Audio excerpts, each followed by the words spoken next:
Jaz bom preživel badnji večer pri dediju pa babici. To mi je kot nekako najbolj pomemben praznik. Praznuje se rojstvo Isusa Hristusa.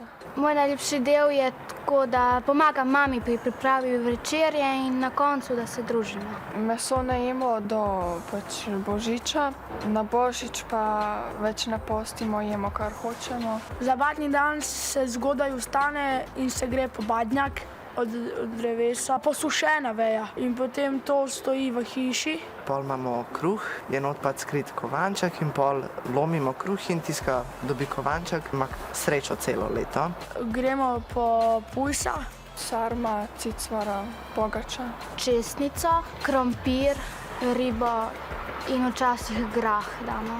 Dobivamo darila, vsaj upam, neki mami ni dala podelkov, ampak mogoče bo nekaj kupila.